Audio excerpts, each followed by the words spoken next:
देखिए एक ये ट्रिक है, श्री राम लगाएंगे पार, श्री राम लगाएंगे पार, यानी कि हमारे 3 में से 3 नंबर आएंगे क्योंकि श्री राम लगाएंगे पार। तो देखिए यहाँ पर सूरदास का जीवन परिचय, जो कि बहुत ही मोस्ट इंपोर्टेंट टॉपिक है, यानी कि ये हर साल बोर्ड एग्जाम में 3 नंबर का आता है।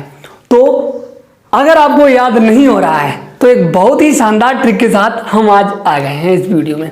सबसे पहले आपको कॉन्सेप्ट बताएंगे, उसके बाद में वीडियो के एंड में हम एक बहुत ही शानदार लाजवाब ट्रिक बताएंगे जो कि आपको आज तक यूट्यूब पर किसी ने नहीं बताया होगा। और मैं बता दूं, अगर आपको इस वीडियो को देखने के बाद कोई भी कंफ्यूजन रह जाए ना तो आप इस वीडियो को डिसलाइक कर देना, क्योंकि मैं इस वीडियो में आपको कोई भी कंफ्यूजन छोड़ने वाला नहीं हूं। और जहां तक बात याद करने की है तो प्यारे दोस्तों, आपको रटवा के छोड़ेंगे ना एकदम से, आपको किताब उठाने की जरूरत नहीं है। अगर आपने ये वीडियो देख ली तो समझ लो कि तो एग्जाम तक आपको जीवन परिचय पढ़ने की जरूरत नहीं है। मैं इस वीडियो में आपको रटवाने वाला नहीं हूं, कोई चीज हम रटवाएंगे नहीं, बल्कि आपको समझाएंगे, यानी कॉन्सेप्ट के हिसाब से समझेंगे। देखिए सूरदास, तो पहली बात देखिए, जीवन परिचय में हमें क्या लिखना होता है? जीवन परिचय में हमें लिखना होता है किसी भी व्यक्ति का कब जन्म हुआ और उन्होंने अपने जीवन में क्या क्या किया, उनकी उपलब्धियां क्या थी, और जो है वो उनकी कब मृत्यु कब हुई, ठीक है ना, और कहाँ पर हुई मृत्यु, बस यही सब लिखना होता है। जैसे कि आप मुझे देख रहे हैं तो मेरे जीवन परिचय की बात की जाए तो भाई मैं जो है बदायूं डिस्ट्रिक्ट में रहने वाला हूँ, उत्तर प्रदेश के, तो ये लिख दिया जाएगा। मेरा नाम जितेंद्र यादव है तो वो लिख दिया जाएगा, और हमारा जन्म 2002 में हुआ था तो वो लिख दिया जाएगा। कहने का मतलब XYZ जो हमारे साथ में घटनाएं हुई हैं उन सभी को लिख दिया जाएगा। तो चलिए वीडियो को शुरू करते हैं। सूरदास का जीवन परिचय, तो हमें ऐसे में क्या लिखना होता है? सूरदास का नाम, जन्म, पिता का नाम, जन्म स्थान, गुरु का नाम, निवास स्थान, मृत्यु स्थान। ये टॉपिक याद करना बहुत ज़्यादा जरूरी है। अगर आप एग्जाम में सिर्फ इन्हीं को लिख आते हो, एग्जाम में अगर सिर्फ आप इन्हीं को लिख आते हो तो आपको नंबर पूरा मिलेगा, ठीक है ना, नंबर में कोई कटौती नहीं की जा सकती। क्योंकि यहाँ पर एग्जामिनर को चाहिए कि आप जो है नाम लिखा है वो आपने कैसा लिखा है, जन्म जो उनकी जन्म तिथि है वो आपने सही लिखी है या नहीं लिखी है वो उसे दिखना चाहिए, पिता का नाम दिखना चाहिए, मतलब कि इस प्रकार आप यहाँ पर लिख सकते हो। तो उनका नाम क्या है? नाम है सूरदास। जन्म स्थान, जन्म जो उनका 1478 ईस्वी में हुआ था, 1478 ईस्वी में। अभी मैं आपको याद करने का बहुत ही शानदार ट्रिक बताने वाला हूं। तो देखिए, पिता का नाम उनके था श्री राम नाम, तो राम, उनके पिता का नाम रामदास दुबे था।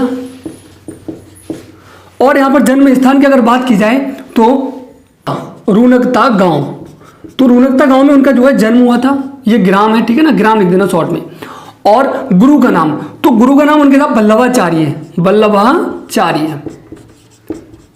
वल्लभाचार्य उन्हें गुरु थे। और निवास स्थान की अगर हम बात करें, निवास स्थान की अगर हम बात करें, श्रीनाथ मंदिर उनका निवास स्थान था, ठीक है। और मृत्यु की अगर हम बात करें तो 1583 ईस्वी में उनकी मृत्यु हो गई थी। मृत्यु स्थान तो पारसौली नामक गांव में उनकी मृत्यु हो गई थी, पारसौली गांव में, ठीक है ना, ये भी आपका ग्राम है। अब देखो हमने जीवन परिचय आपको लिखवा दिया है, बट आपको समझ में नहीं आया होगा क्योंकि मैंने अभी समझाया ही नहीं है, तो समझ में कहाँ से आ गया होगा? देखो ऐसा है, जो सूरदास जी थे उनका जन्म जो हुआ था वो हुआ था रूनकता गांव में, और उनके पिताजी का नाम था रामदास दुबे। इसमें समझने में कोई आपको जो है तकलीफ नहीं होनी चाहिए। अब उनका जन्म जो था वो 1478 ईस्वी में हो गया था, ठीक है। अब क्या हुआ, एक दिन ये मथुरा में गौ घाट पर गए थे, मथुरा गौ घाट पर गए थे वल्लभाचार्य के दर्शन के लिए, वल्लभाचार्य के दर्शन के लिए गए थे। अब भैया जब वहां पर गए तो इन्होंने उनके लिए जो है अपनी पद रचना जो ये करते थे, जो पदों की जो रचना करते थे वो इन्होंने अब वल्लभाचार्य को गाकर सुनाया। तो उन्होंने कहा भैया एक काम करो, तुम हमारे शिष्य बन जाओ। उन्होंने इन्हें अपना शिष्य बना लिया, यानी कि चेला बना लिया। वहीं से वल्लभाचार्य इनके गुरु बन गए। अब क्या हुआ, इनकी लगन थी, यानी कि भगवान की भक्ति में इनकी जो है लगन थी। इनकी लगन को देख करके, इनकी जो भक्ति की लगन थी उस लगन को देख करके वल्लभाचार्य ने इन्हें जो है श्रीनाथ मंदिर का पुजारी बना दिया। उनका एक काम करना, तुम इस मंदिर में पूजा पाठ करते रहना, ये तुम्हारा काम हो गया आज से। उन्होंने कहा ठीक है गुरुजी। अब भैया जब ये श्रीनाथ मंदिर में पूजा वगैरह करने लगे तो फिर इनका वही निवास स्थान बन गया। फिर उन्होंने अपनी पूरी जिंदगी जो ही वहीं पर काट दी, पूरी जिंदगी वहीं पर व्यतीत इन्होंने कर दी। बाद में क्या हुआ, इनकी मृत्यु हो गई थी 1583 ईस्वी में। 1583 ईस्वी में इनकी मृत्यु पारसौली गांव में हो गई थी। ठीक है, तो इतना तो आपको समझ में आया होगा। तो आप एग्जाम में इसे बना करके बहुत अच्छे तरीके से लिख सकते हो, बट इनकी थोड़ी कृतियां भी देख लीजिए, इनकी रचनाएं जो हैं वो भी नहीं देखी हैं अभी आपने। रचनाएं जो थी इनकी कौन कौन सी थी, देखिए इनकी रचनाएं जो थी वो थी सूर सरावली,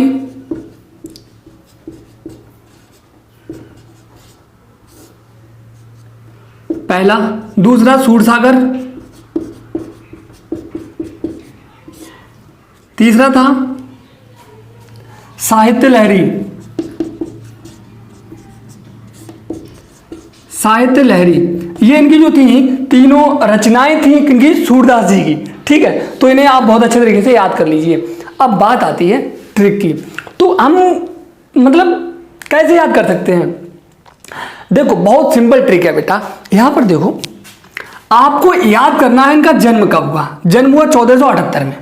अब आपको ये याद नहीं करना है कि इनकी मृत्यु कब हुई, आपको ये याद करना ही नहीं है मृत्यु कब हुई, आपको सिर्फ याद करना है कि इनका जन्म 1478 ईस्वी में इनका जन्म हो गया था।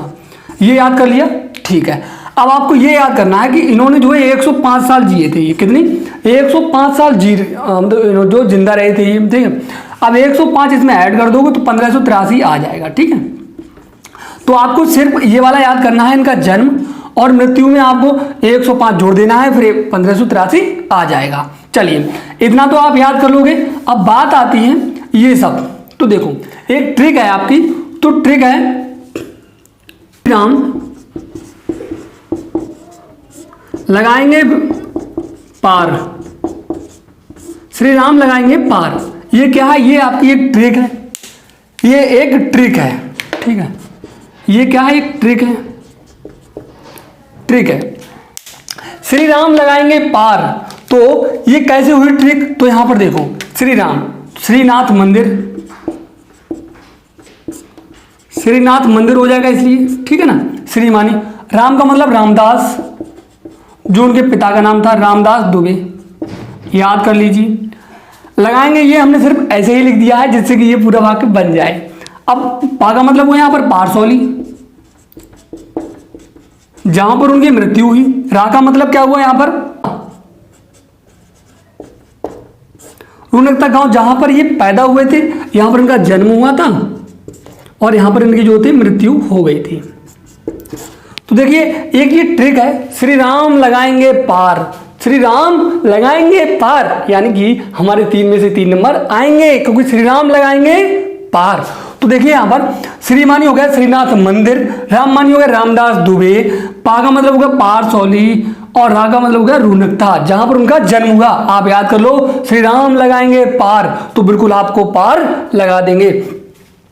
यहां पर देखिए आपको ये रह गया बल्लभाचार्य, इसका कोई ट्रिक मुझे नहीं बना पाया, तो आप जो ऐसे याद कर लीजिए, बल्लभाचार्य नाम से कोई फर्क नहीं पड़ता है। तो उम्मीद करते हैं कि आपको सूरदास जी का जीवन परिचय बहुत ही अच्छे तरीके से समझ में आ गया होगा, और आपके लिए याद भी हो गया होगा, क्योंकि मैंने इसमें बहुत ही शानदार ट्रिक बताई है। अच्छा, अब बात आती है लिखने की।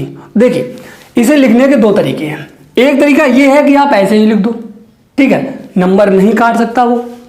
ये ट्रिक मत लिख देना पेपर में, कहीं ऐसा मत करना ये ट्रिक ही लिखे हो जाके पेपर में, नहीं नहीं नहीं, ये तो आपको सिर्फ खुद के लिए समझने के लिए मैंने बताई है। ठीक है, तो आपको या फिर ऐसे लिख सकते हो, या फिर पूरी जो है उसे परिभाषा के रूप में लिख सकते हो, कोई फर्क नहीं पड़ता है। क्या लिख दो कि सूरदास जी का जन्म 1478 ईस्वी में हुआ था, इनके पिता का नाम रामदास दुबे था, और इनका जन्म स्थान रुनकता था, यानी कि रुनकता गांव में इनका जन्म हुआ था। ठीक है, इनके गुरु बल्लभाचार्य थे। मतलब ऐसे करके आप लिख दो, या फिर आप ऐसे ही लिख दो, नंबर आपका नहीं कटेगा।